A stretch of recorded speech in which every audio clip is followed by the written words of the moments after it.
Conversa de Carro. Apresentação, Renato Rossi. Bom dia, prezados amigos da Guaíba. Vocês sabem que aqui no Conversa de Carro a gente nunca deixa a peteca cair, né? Pois eu acho que nós já temos aqui alguns anos de programa e eu procuro sempre manter o nível, né? Trazer pessoas que realmente no mundo de fragmentação de informação, de diluição, de tanta coisa, sem nenhum sentido, que está inclusive na internet, que virou hoje quase que uma máquina de fakes, uma máquina de fofocas.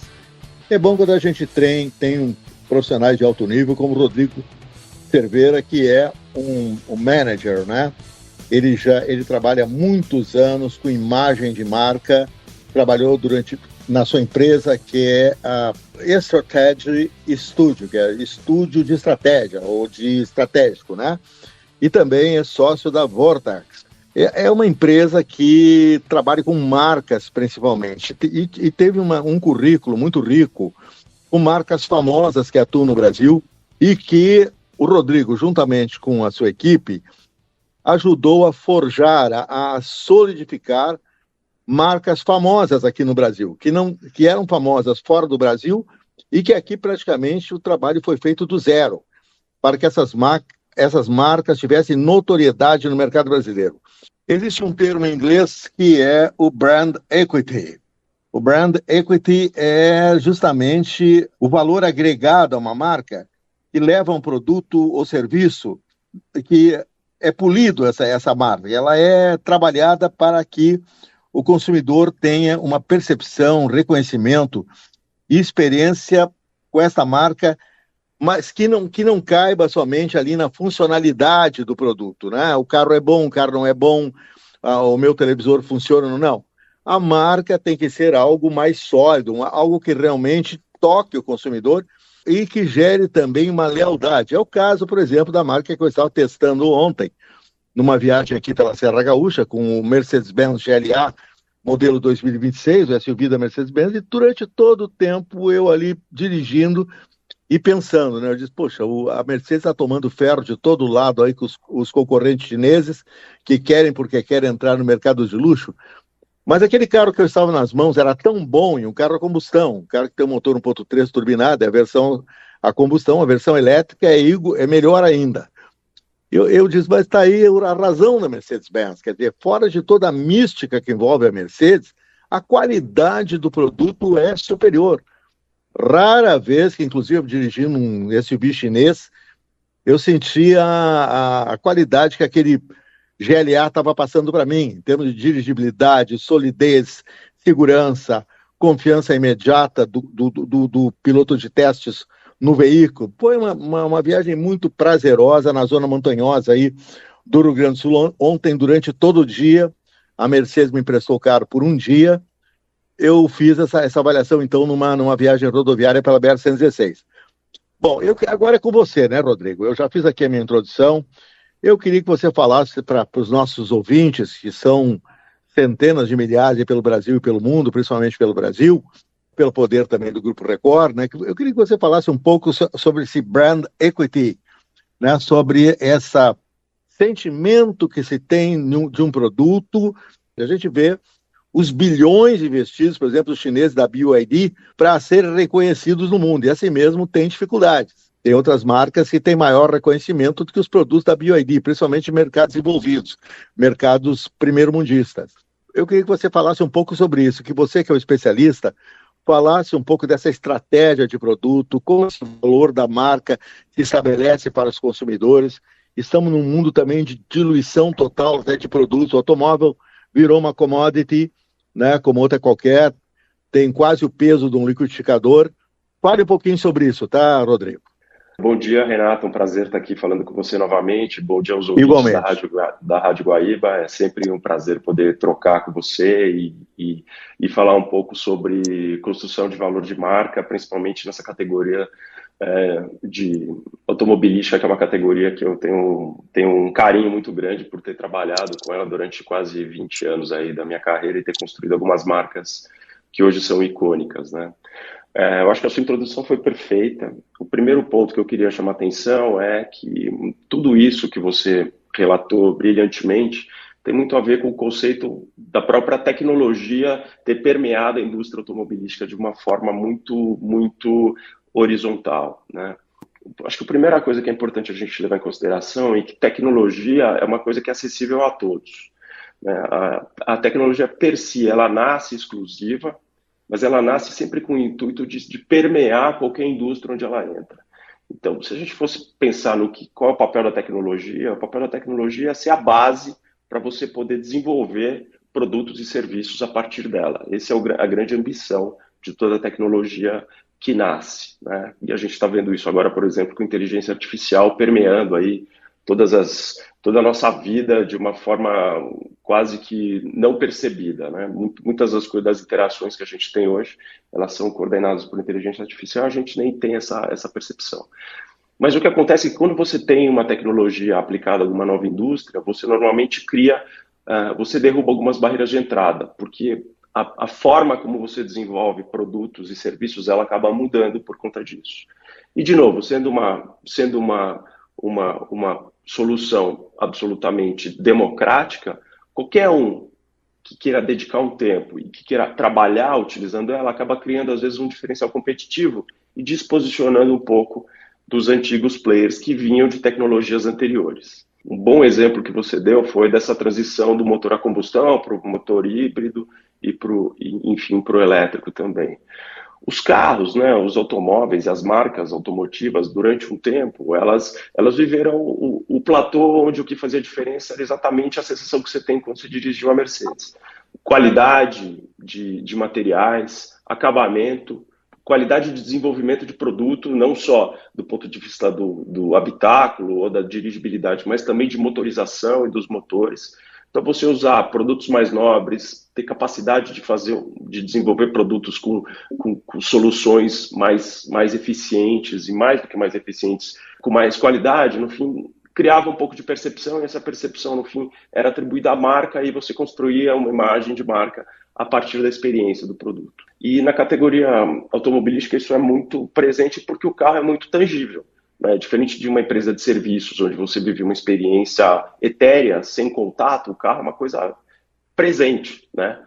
Ele ocupa espaço, você usa ele para ir de um lugar para o outro, você está na rua. Então, a percepção é um pouco diferente. E com isso você construiu aí diferentes imagens de marca, você tem as marcas premium que a gente chama, que são, por exemplo, Mercedes, as alemãs, Mercedes, Audi, BMW, só para citar algumas. Você tem as super premium, como Porsche, Bugatti, Bentley, Rolls-Royce, etc.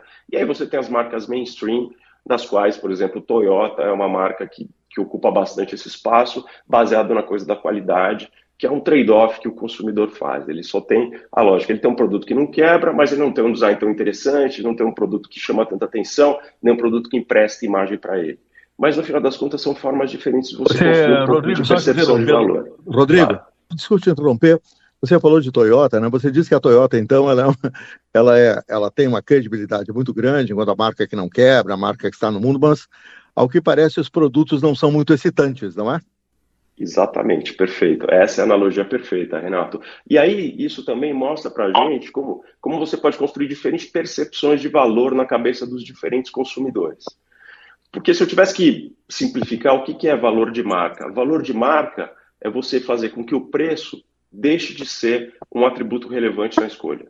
Quando você pensa em valor de marca, é aquela percepção que você tem em relação a alguma marca, onde você para de olhar o valor tangível daquele produto, ou seja, um carro que vai me levar de A até B, que vai consumir X litros de gasolina, que vai ter X potência, que vai ter X espaço para carregar minha família e minhas malas, e passa a ser uma outra lógica. Eu vou pagar um valor premium nesse produto, porque ele entrega mais do que esse valor transacional ou utilitário. Ele me entrega uma imagem.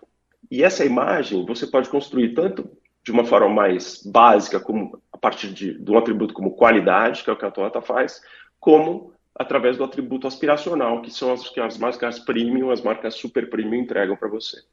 Então, valor de marca tem muito a ver com isso, né? E o que a gente está vendo agora, pelo menos o que eu sinto, né, andando pelas ruas e olhando, é que essa percepção de valor de marca ela está sendo meio erodida, até pela presença massiva dos chineses.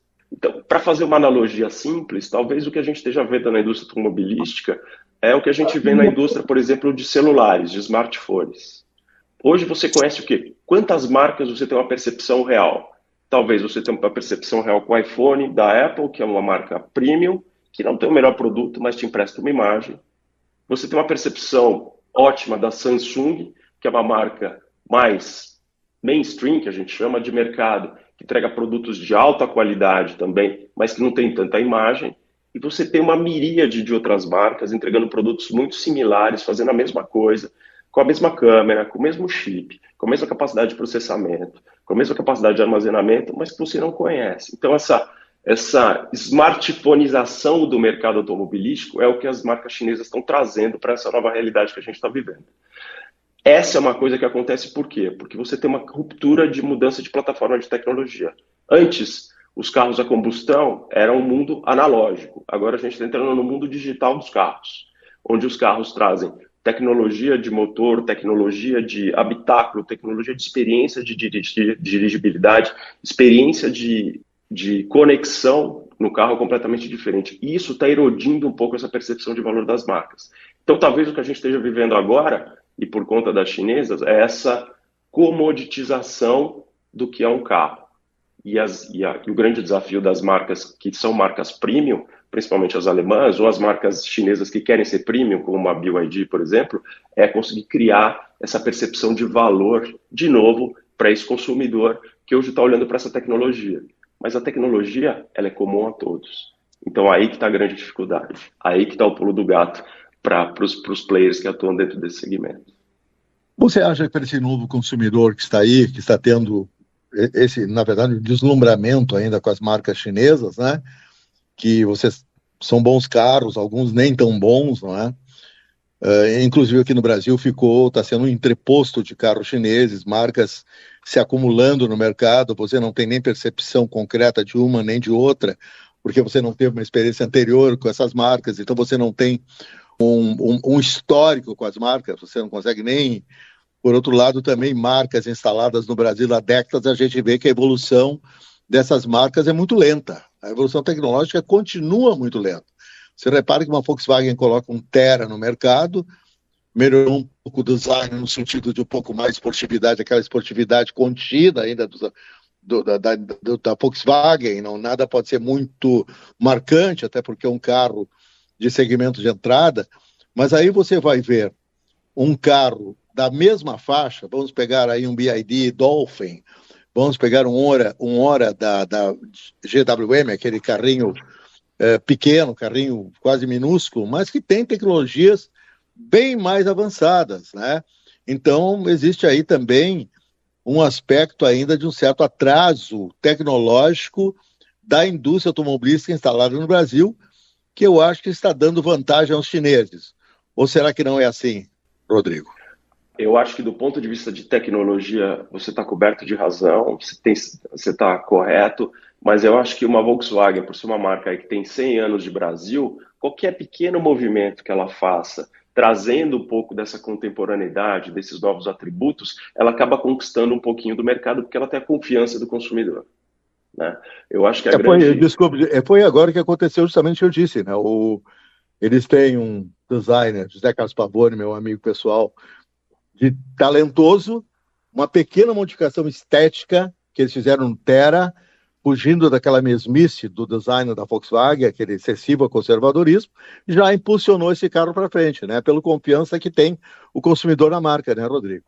Exatamente, esse é exatamente o ponto, Renato. E para as chinesas, a grande dificuldade é como é que eu consigo, de fato, criar alguma percepção de valor na cabeça desses consumidores para justificar essa troca de uma marca de confiança para uma marca nova, sem histórico, como você falou, mas que traz um atributo de tecnologia que essas outras marcas ainda não conseguem, não têm ainda embarcado. Então, eu acho... E acho que isso é uma questão não só de Brasil, mas global, que a gente vai ter uma diminuição de oferta de marcas chinesas no futuro e algumas vencedoras. Claramente, a que parece que vai ser a grande vencedora dessa história é a BYD, né? Agora, se você vai olhar o que a BYD está fazendo no Brasil e no mundo, ela está fazendo exatamente o que as grandes marcas globais fazem, investindo massivamente em comunicação, estando presente com essa marca na vida das pessoas de diferentes formatos, tentando entrar em nichos específicos que você tem marcas sofisticadas que já ocupam esse espaço. Então, ela tem uma tendência a conseguir ser a grande vencedora dessa corrida dentre as chinesas, para virar ali fazendo essa analogia com o mercado de smartphones, para virar, vamos dizer, uma Motorola nessa parada, vai? Claro, mas as marcas chinesas, você acha que elas já estão, mesmo com pouco tempo de Brasil, já estão excessivas? Quer dizer, é um acúmulo de modelos. Você não sabe diferenciar um MG. MG é aquela marca icônica inglesa que acabou na mão dos chineses. Mas tem o MG do GAC, que aliás tem um design muito ruinzinho, e outras tantas marcas, a Zeekr, marca de luxo, se não me engano, do Grupo Chery. Agora chega a Geely, associada à Renault. É um mundo difícil para que o consumidor se enfie nessa realidade aí, com uma centena de modelos à disposição, coisa que nunca teve no Brasil. E qual será a percepção, então, do consumidor? Ele vai ali e compra porque é chinês? Eu acho que o consumidor hoje ele conhece uma marca chinesa que ele está valorizando, que é a BYD. A BYD é uma marca que está tendo um crescimento muito grande, global, não é só no Brasil, até por conta do investimento todo, né? Então é uma marca que está crescendo bastante. Só para você ter uma ideia aqui, eu vou te trazer um dado do Brand Finance, que é um estudo de marcas global que acontece. A BYD hoje vale 8 bilhões de dólares em percepção de marca, né? Ela teve um crescimento muito grande. Mas é 8 bilhões só na percepção? Na percepção de marca, Uhum. Só para você ter uma ideia, a Mercedes vale 50 bi, tá? Então, ainda de percepção de marca. Então, assim, ainda tem um longo caminho a percorrer, mas é uma marca que está se posicionando como sendo uma referência chinesa, vamos dizer assim, né? Se existe uma marca referência para mim, é a BYD. Eu acho, como você mesmo colocou, que a gente vai ter uma peneira, assim, de todas essas ofertas que estão chegando, principalmente no Brasil. Eu não vejo o consumidor tendo uma percepção clara de diferenciação entre uma e outra. Eu acho que vai ser muito difícil dessas marcas, de fato, vencerem a barreira, mesmo das Big Four, que já estão presentes no mercado aí, são marcas centenárias, como você falou. A Volkswagen faz uma pequena mudança de produto, introduz um novo lançamento e consegue liderar o mercado. Então, eu acho que a gente vai ter uma peneira, e algumas dessas marcas vão, de fato, conseguir passar essa arrebentação, dessa diluição de percepção, e outras vão ficar para trás. Mas, de fato, o que a gente vai ver é, sim, uma tentativa de entrada avassaladora, e algumas vão conseguir sobreviver e outras vão embora. E acho que elas vão ter que conviver com as marcas que já têm uma imagem construída no Brasil, aí as Big Four, depois entrando nesse grupo Hyundai e Toyota, e também as marcas de luxo, que obviamente são sempre objetos de desejo para quem gosta de carro. Então, acho que esse vai ser o movimento que a gente vai ver. Porque eu tenho essa experiência de andar na rua e sentir isso. Você deve ter a mesma experiência e deve sentir a mesma coisa. Você não sabe quem é quem, né? Como você colocou aqui há um tempinho atrás. Não, esses dias eu andei atrás de um carro e nas ruas de Porto Alegre e pensei que fosse um Porsche, né? Um Porsche Cayenne, alguma coisa desse. Não, era um Zeekr, que é uma marca de luxo também da Chery, né? E é vendida no Brasil, custa caro os carros da Zeekr no mercado brasileiro. Então tem esse aspecto ainda também dos chineses se libertarem da cópia, né? Eles agora começam com a nova geração de designers até da China. Isso me contou durante uma conversa bastante produtiva que eu tive com o John Hope, que era o diretor de design da Chery, da própria Chery. Quando eu encontrei ele lá na Europa, e nós conversamos muito sobre design, sobre os caminhos da própria Chery. A Chery estava mais incipiente naquela época do que é hoje. E ele falava que eles estavam formando uma nova geração de designers e tal, e dando maior liberdade a esses designers a criar realmente um design também genuíno. Hoje a gente vê que está muito standard, está muito igual esse design dos carros chineses, né, o Rodrigo? Você tem toda a razão, concordo em gênero, número e grau. E é um pouco do que, de novo, né, para fazer essa analogia, é um pouco do que você vê no mundo dos celulares, né? Você olha o smartphone, parece tudo igual, não tem diferença. É um pouco do que a gente está vivendo. Então, o grande desafio para essas marcas chinesas, se de fato quiserem ser marcas que vão ter longevidade e vão se posicionar para esse mercado, não só do Brasil, mas mercado global, é começar a construir diferenciação, que é o que você está falando, um design que seja específico, que tenha uma cara que você reconheça, né? E distinção. Quais são os atributos que vão justificar eu escolher esta marca, escolher este produto, ao invés de escolher outros, já que essa coisa da tecnologia padronizada faz com que tudo fique muito parecido. A última fronteira da diferenciação, no final das contas, é a imagem e percepção de marca. É isso que eles deveriam investir, não simplesmente em comunicar que o produto está aí e quais são os features que ele tem, porque isso todo mundo tem mais ou menos igual. Eu acho que essa que é o grande desafio dessas marcas hoje. Você, como um especialista em identidade de marca, né? Depois eu vou querer que você fale um pouquinho sobre o trabalho que vocês fizeram, um trabalho de muito tempo, de mais de 15 anos, com a imagem da Hyundai aqui no Brasil. Você acha que o consumidor, o que ele pensa nesse momento, porque ela baixa um monte de modelos no mercado brasileiro? Você vê também que as revendas da BYD estão lotadas, porque houve também um excesso de exportação, o governo chinês querendo fazer caixa, ao mesmo tempo ele meio retirou também muito dos incentivos às exportações, e tem muito carro da BYD também por aí, até com descontos muito generosos. Mas o que leva o consumidor especificamente a optar do ponto de vista estético, do ponto de vista tecnológico, sobre a BYD? Que ela está muito além das suas concorrentes. Você acha que eles já criaram uma percepção de diferenciação? Bom, eles usam um slogan que BYD é do Brasil, né? A BYD não é do Brasil, não tem um parafuso brasileiro ali, né? Ela é do mundo, mas ela tem também, não sei se você concorda comigo, se ela vai ter que ter algum sabor brasileiro também na sua produção futura. O que você acha? Eu acho que sim, né? O que eu acho que a BYD está fazendo é construindo de fato uma marca no Brasil, investindo para fazer isso, né? Não só trazendo os produtos e fazendo uma comunicação meio tradicional, como todos os outros fazem, mostrando show de carro, features, mas investindo de fato em construir uma imagem de solidez, uma imagem mais próxima das pessoas, como você mesmo diz, a partir desse slogan que não é real, mas que pode virar real no futuro. Eles investiram numa fábrica na Bahia, né? Compraram a fábrica da FO para poder desenvolver os produtos aqui. Então a BYD está fazendo o que a gente chama do dever de casa, né? Estando presente em plataformas que as pessoas assistem e consomem, tipo, tá numa novela, apesar da novela estar cada vez mais falando com o público mais velho, não importa, cria uma familiaridade nas pessoas, tá participando de campeonatos, de esporte, tá presente em tudo. Então isso faz com que a marca comece a ficar mais presente e fique mais acessível a você. Você começa a ver carro na rua, então você fala, poxa, vou correr o risco de encarar um BYD para ver o que vai ser.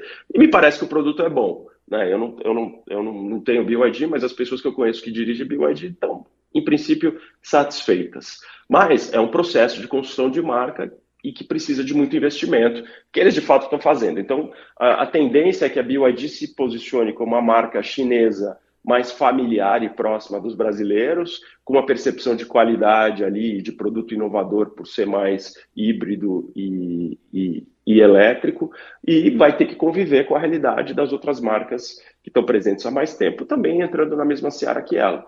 Então, eu acho que esse movimento é um movimento de marcas tradicionais com produtos eletrificados, produtos híbridos, buscando esse consumidor que está disposto a fazer essa transição, e a BYD, ao mesmo tempo, tentando se posicionar como uma marca no mesmo nível para tentar trazer esse consumidor que está fazendo a migração para o território dela e não deixar com as outras marcas.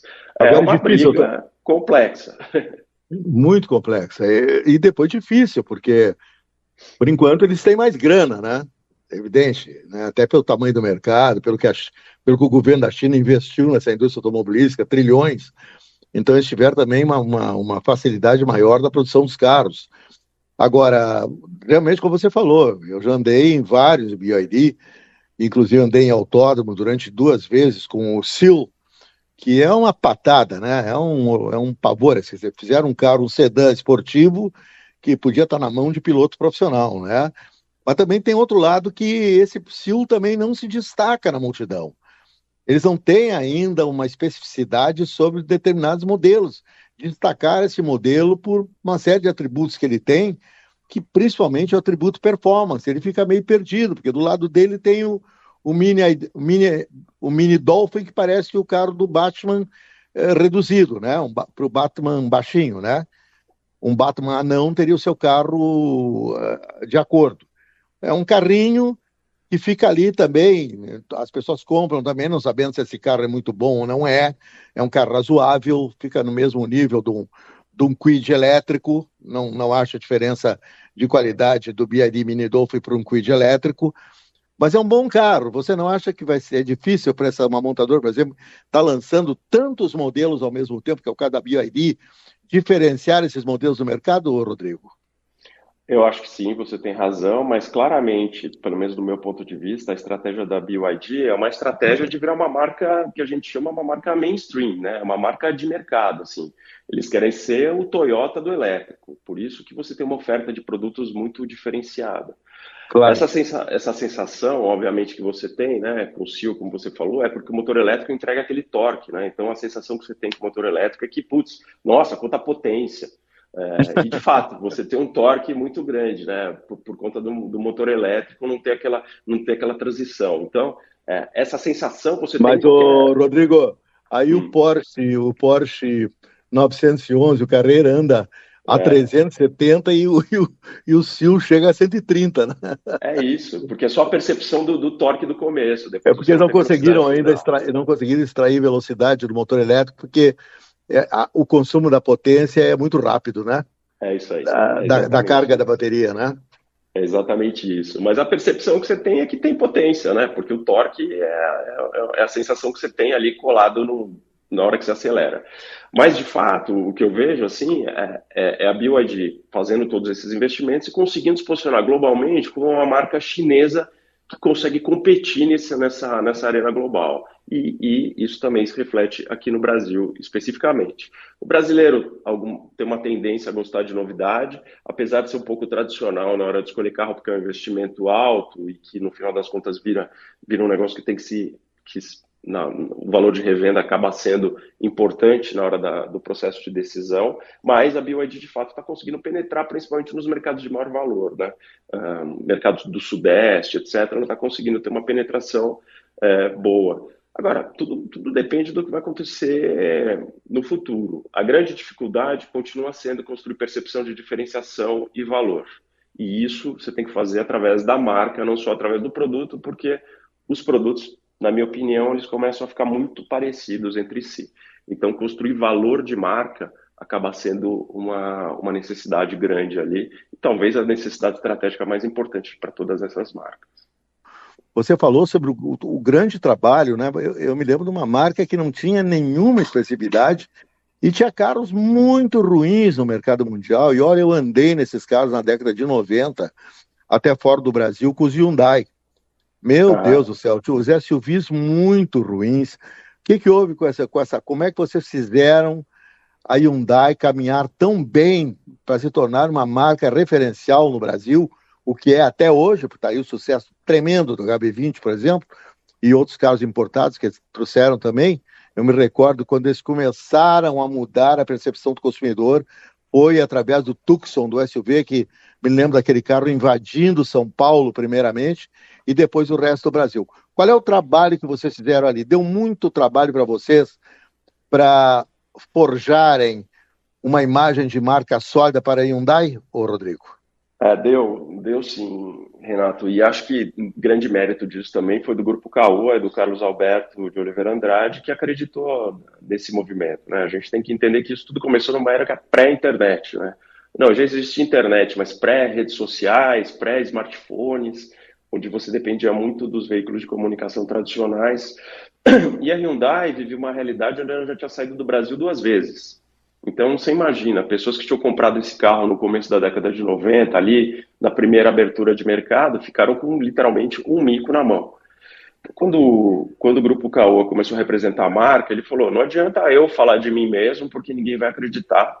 A gente precisa trazer alguns atributos externos para poder justificar essa reentrada de mercado e por que vale a pena você investir no Hyundai. E aí, um trabalho muito grande de trazer premiações internacionais, análises e testes feitos, por exemplo, como o J.D. Power, o instituto americano que a gente acabou trazendo essa imagem para o Brasil do J.D. Power, e com um trabalho consistente obviamente, de novos produtos, com a chegada do Tucson e a entrada nesse segmento de SUV, que era ainda uma coisa nova no Brasil também e no mundo. Uma comunicação concentrada... Rodrigo, tenho que te interromper de novo. Quando é que foi o Tucson mesmo, Rodrigo, que vocês começaram a trabalhar sobre ele no Brasil? Em 94, o começo. Sim. Uhum. Né? E era o começo ainda da era SUV, né? Os SUVs estavam começando a chegar não só no Brasil como no mundo, e o Tucson foi o primeiro SUV que não é SUV premium. Não era uma Grand Cherokee, não era uma RAV4, que eram produtos caríssimos, que não eram acessíveis. O Tucson foi o primeiro que competia ali com o mundo dos sedãs ali, vamos chamar assim. E a chegada do Tucson veio junto com essa coisa de um produto melhor, com um produto com melhores avaliações de especialistas, e aí um trabalho de comunicação muito centrado na visão de terceiros a partir do produto foi o que ajudou a construir um pouco da nova imagem da Hyundai. E essa o doutor Carlos Alberto, eu acho que temos que fazer também um pessoa contraditória, eu acho que, né, tem tantas críticas sobre ele também, mas ele tinha seu lado de genialidade, não é, Rodrigo? Ele tinha uma visão futurista, esse executivo, o dono da Caoa, porque ele também foi o cara que não teve temor em investir também, como ele investiu milhões em publicidade. Eu me lembro das páginas e páginas inteiras que ele comprava na Folha de São Paulo, na época um jornal que brilhava, né? Então, ele não tinha destemor. Ele foi mesmo e conseguiu gerar uma imagem forte para a marca, né? Exato. E uma das coisas que você tem que fazer quando você está pensando em construção de imagem de marca é trabalhar a sua reputação e sua estatura. Naquela época, você está onde você constrói percepção e estatura, estando num veículo como os jornais, né? Porque os jornais eram veículos que eram lidos pelos formadores de opinião. Então, era incrível, tá no né? jornal, tá no jornal com consistência e permanência, sempre nos mesmos lugares, ajudou muito a construir imagem e percepção para a Hyundai e para o Tucson especificamente, que foi o primeiro grande laboratório, vamos dizer assim. Depois acabou vindo os outros produtos, né? A Zira, Santa Fé, o próprio i30, todos esses produtos foram construídos dentro da mesma estratégia de construir imagem, reputação e estatura através de veículos formadores de opinião, como começou no jornal, depois rádio, depois televisão, sempre nos lugares de maior qualidade. Hoje o mercado está muito diferente. Hoje você tem, né, o digital em tudo, todo mundo tem... A prova está hoje, né, que eu aqui, um veterano, né, do jornalismo, com 74 anos de idade, comecei no jornalismo lá por 78, né, no jornal, formação toda em jornal, já trabalhei, tive sorte de já entrar no maior jornal da região sul, que era a Folha da Tarde na época. Foi a grande escola minha, jornalismo, foi o jornal. Foi lá que eu aprendi tudo, aprendi o texto, aprendi mais o texto. E hoje eu ainda sou um nostálgico, porque eu faço o blog de Carros e Motos do jornal digital do Correio do Povo, né? E eu coloco o texto no digital, mas, claro, numa abordagem diferente, numa abordagem histórica do automóvel também, né? Oferecendo ao leitor, não é só a imagem que eu estou grudado, né? Eu faço televisão para burro. Meu teste de carro ontem na Mercedes-Benz, na Serra Gaúcha, foi um teste com uma equipe de TV, né? Legal. E, bom, eu digo isso, mas o jornal também, eu falo porque hoje eu estou competindo no meio de comunicação com os youtubers com 20 anos de idade, 21, 22, e sabem muito sobre internet, são filhos dessa geração digitalizada. Então mudou tudo também, né, em termos de comunicação, né? Para vocês, publicitários, essas mudanças devem ser valiosas, né? Vocês têm que seguir os novos trends, né? Os novos caminhos. Como é que é isso? Como é que é esse desafio, Rodrigo? Exato. Eu acho que agora a gente vive uma era onde você, para construir uma marca, você tem, primeiro, muito mais ferramentas, né? Se no passado você dependia de 5, 6 caminhos para poder fazer isso, hoje você tem muito mais ferramentas. Mas uma coisa eu acho que não muda, sabe? A qualidade do que você desenvolve, a capacidade que você tem de entender um pouco como é que um produto ou um serviço se relaciona com as necessidades das pessoas, isso vai ficar para sempre. Não importa se você, né, vou usar o teu exemplo, né, Renato, se você está comunicando através do rádio, através do jornal, através de uma plataforma digital, através do site, o que importa é o conteúdo que você tem. E o conteúdo cada vez mais vai ser valorizado pelas pessoas. E por incrível que pareça, ele vai ser muito mais valorizado ainda por essa era de inteligência artificial que a gente está vivendo. Porque se as pessoas vão usar cada vez mais a IA para trazer informação para elas, essa IA vai buscar essa informação onde tiver mais valor e mais qualidade. Por isso que, ao invés da gente achar que esse movimento todo que está acontecendo vai tirar oportunidade para quem sabe fazer um conteúdo de qualidade, é o contrário. A IA cada vez mais vai valorizar o bom conteúdo e o conteúdo de qualidade como que você faz.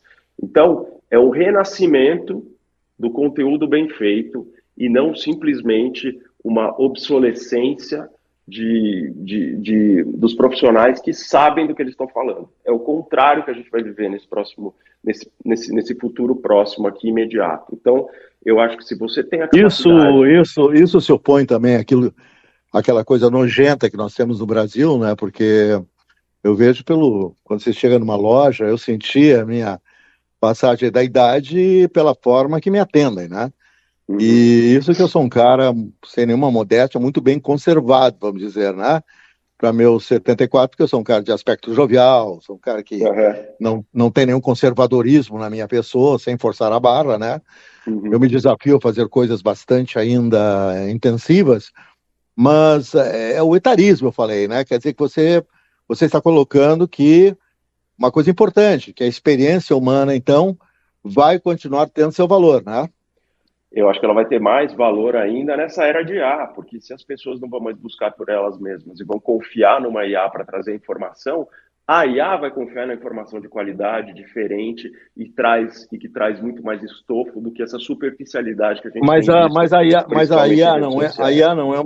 IA não é somente conectar algoritmos, uma coisa totalmente tecnológica, ou existe um humano também por trás? Não, a IA em si, a ferramenta de IA, o que ela faz é capturar, varrer todo o universo digital para capturar aquela informação para trazer para o que as pessoas estão buscando. Mas essa informação que ela vai buscar, ela não vai buscar a informação mais vazia, ela vai buscar a informação com mais qualidade, porque ela tem capacidade de processar tudo isso.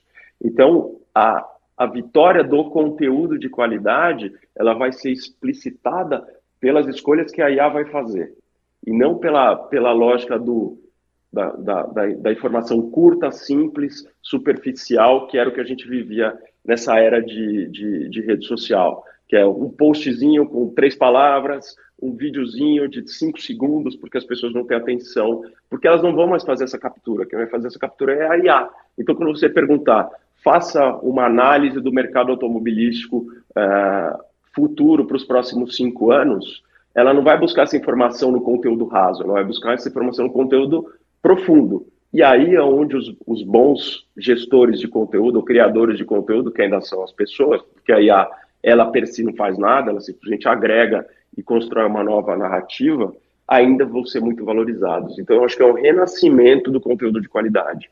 Textos longos, textos autorais, textos com opinião, tudo isso vai ser valorizado nesse momento que a gente está vivendo agora, né? Que está começando a acontecer agora na nossa vida. É um pouco de coragem que eu tive de enfiar no meio digital textos até mais discursivos, mas são textos onde eu misturo uma parte emocional minha de todas as experiências que eu vivi no mundo com o automóvel, que foram as mais variadas possíveis, com algo atual, né, dos automóveis que eu estou testando, ou de algum histórico que eu quero colocar, com uma boa receptividade, quer dizer, as pessoas continuam, jovens que me escrevem, pessoas continuam lendo, né? Continuam se informando, para essa informação ter qualidade, né? Exatamente. E isso acontece com a sua audiência direta, vamos dizer assim, que são as pessoas que seguem, te escutam, te leem e te veem, e também vai acontecer com as plataformas de IA que vão buscar esse conteúdo de qualidade para ela criar um negócio diferente para quem está buscando. Quando você vê assim uma publicidade antiga de vocês que deu certo, mas na época da Hyundai, por exemplo, comparando com as ferramentas que você tem hoje à disposição, aquilo parece troglodita, parece muito arcaico, ou também tem algumas coisas ali que podem ser até aproveitadas hoje? Eu acho que a lógica do conteúdo, ela se mantém. O que muda é a forma. Quando a gente está falando de jornal, a gente está falando de uma página estática, né? Impressa não necessariamente com a melhor qualidade do mundo, que era perecível, que durava um dia, basicamente, né? Então, assim, isso dito, o conteúdo que está lá, ele simplesmente achou uma forma nova nesses diferentes veículos que a gente tem hoje para usar a plataforma de comunicação diferente. Então, você pode ser mais interativo, você pode fazer a coisa ter outros elementos de persuasão que não só a imagem estática. Você pode ter o vídeo, pode ter o áudio, pode ter a interação, pode ter o 3D, você pode ter o formato curto, o formato longo. Então, na verdade, o conteúdo per si, eu acho que ele continua sendo relevante, porque as pessoas continuam sendo pessoas. O que muda é a forma como você leva isso através da plataforma tecnológica que você usa. Quer dizer que existe também hoje uma necessidade maior de uma informação um pouco mais complexa que reduz a potência daqueles caras que estavam ali viralizando. Eu vi isso assim, até na indústria automobilística, o chamado youtuber, né? Então, eu participei até de festival de youtuber em São Paulo, que era bastante começando a estranheza das pessoas que estavam lá, né? Que não tinha ninguém de cabelo normal, né? O cabelo era sempre rosa ou de outras cores, né? Claro que eu não vou discriminar ninguém pela forma. Cada geração tem a sua forma também de expressão visual, de expressão física. Mas eu via muita informação excessivamente concisa e viralizou. Eu me lembro que até a montadora valorizava muito isso. O cara fez uma matéria, o cara viralizou. Eu acho que e caras que não tinham nenhuma experiência na área jornalística, como eu conheço alguns hoje ainda. Uns estiveram até na China recentemente a convite de uma agência de São Paulo para visitar lá a fábrica da Xangan. Achei umas matérias fraquíssimas que nos produziram. Mas como é que fica isso, hein? Quer dizer, a excessiva síntese também, que não exigia nenhum conhecimento, essa também está desaparecendo? Eu acho que existe espaço para os dois, por uma razão. Eu acho que esses creators e esses influenciadores, eles falam com um público um pouco diferente. Então, quando você tem uma necessidade de falar uma linguagem mais simples, uma linguagem mais no mesmo nível de um público que se interessa por esse tipo de conteúdo, você pode usar eles. Agora, quando você está querendo falar, ser um pouco mais sofisticado, um pouco mais técnico, né, ou falar de atributos mais específicos para um público que valoriza isso, você usa um outro tipo de profissional. Então, eu acho que é um mundo onde você pode usar diferentes tipos de abordagens e aí medir qual que dá mais resultado. Eu não acho que é um mundo de ou, acho que é um mundo de e. Mas, óbvio, quando você está falando de uma indústria como a indústria automobilística, e principalmente de um público de maior poder aquisitivo e um pouco mais, vamos dizer assim, tradicional, esse cara vai buscar a informação mais técnica, mais sofisticada, e não essa informação mais rasa, que é uma informação quase do ponto de vista do motorista, vamos dizer assim. Mas eu acho que tem espaço para os dois. Dependendo da indústria, umas funcionam melhor com o outro, com um tipo, outras com o outro, mas eu acho que tem espaço para os dois. E o grande desafio das marcas é fazer uma análise criteriosa e desapaixonada para ver onde que ela tem que investir mais ou menos. Eu acho que é um pouco esse que é o que a gente deveria fazer. Você salientou tanto a BYD sobre a questão toda dessa força que essa marca tem no mundo, mas as marcas chinesas em geral, elas vão ter que investir mais ainda na publicidade, no contato com os clientes, no conhecimento dos mercados, se quiserem realmente sobreviver nesse mundo tão competitivo e, ao mesmo tempo, um mundo tão contraditório, né, Rodrigo? Porque tudo isso que nós falamos, inteligência artificial, mecanismos que vocês têm publicitários hoje de alta tecnologia, né, os vídeos maravilhosos em 3D que a gente assiste por aí, e, no entanto, temos aí o grande ator, o velho petróleo, né, que está lá debaixo da terra, lá está ainda resistindo, mais pelo atraso cultural do planeta do que por outra coisa, até porque tem hoje um cara completamente cego e louco na presidência do país mais poderoso do mundo, um cara que anula todos os processos de proteção ambiental, trocando essa proteção por carvão e petróleo, é um negócio absurdo. né? Tudo que, por exemplo, que o governo anterior fez de 380 bilhões para criar uma sociedade, um país mais verde nos Estados Unidos da América, né? Baseado em carros elétricos, principalmente. Tudo isso foi por água abaixo e nós temos agora novamente esse protagonismo do petróleo, né? Como é que você vê essa situação? Primeiro que eu falei para você sobre essa questão também, se essas marcas como a BYD vão se manter no mercado, vão se expandir, ou será que isso pode, porque eu estou vendo também uma grande reação das montadoras europeias, com uma Renault lançando produtos excelentes, a Renault que foi a pioneira em 2011, quando lá no Salão de Frankfurt lançou a sua linha elétrica completa, mas eles estavam, a Van Lettre, eles estavam além do seu tempo, tiveram que recuar e agora voltar ao elétrico com sucesso. Os carros elétricos da Europa, hoje os mais vendidos, são europeus. Como é que você vê essa questão? China, que não tem legacy, os outros que têm heritage, têm legacy tentando sobreviver e avançar. Vai ser uma batalha cada vez maior e um pano de fundo que é complexo, né? Porque é uma geopolítica altamente complicada, né? Eu acho que, independente da estratégia, a estratégia de qualquer marca deveria se focar em construir percepção de valor, né? E construir percepção de valor passa, sim, por uma comunicação bem feita, bem estruturada, que construa uma imagem na cabeça do consumidor, mas também passa por desenvolvimento de produtos, desenvolvimento de experiências, mercado de pós-venda, uma lógica de desenvolver um mercado, um aftermarket forte em países como o Brasil, por exemplo. Então, acho que todas essas marcas têm um grande desafio, né, para construir essa percepção de valor, para de fato você conseguir ser um oponente capaz de lutar contra as marcas, como você falou, de heritage, marcas de legado, que para elas é uma movimentação de desenvolver um produto com aquela tecnologia e não de construir uma imagem de marca que passa também pela dinâmica do produto e da tecnologia.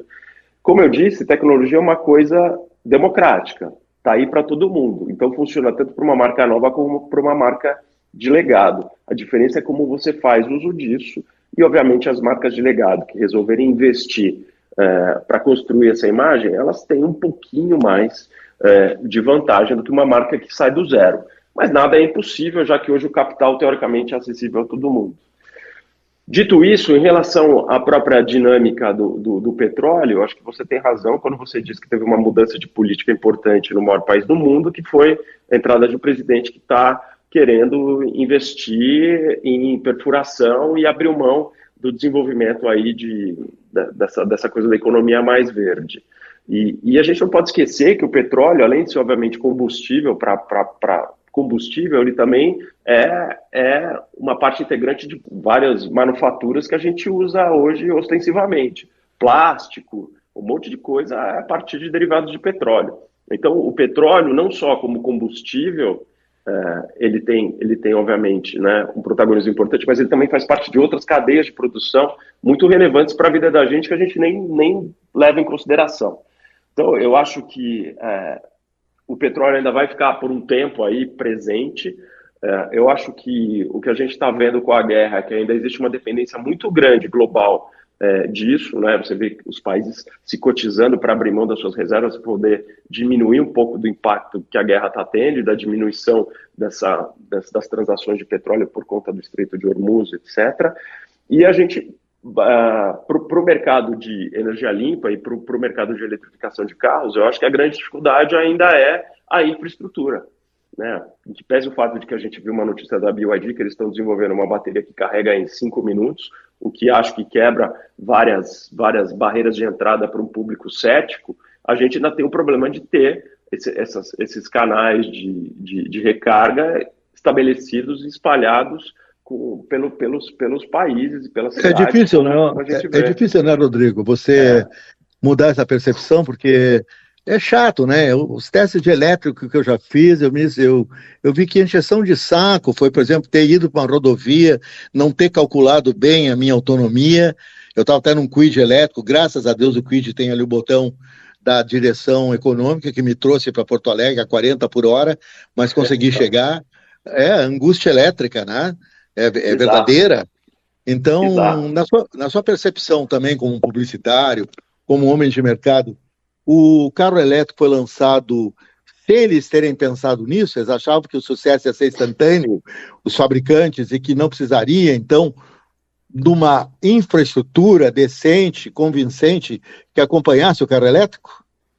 Eu acho que está andando em paralelo, né? Assim, acho que depende de mercado a mercado. Acho que tem mercados onde você tem isso mais desenvolvido. Por exemplo, na China, 60% das vendas de carro hoje, se não me engano, são de carros elétricos. Então, eles já fizeram um desenvolvimento da indústria junto com o desenvolvimento da infraestrutura.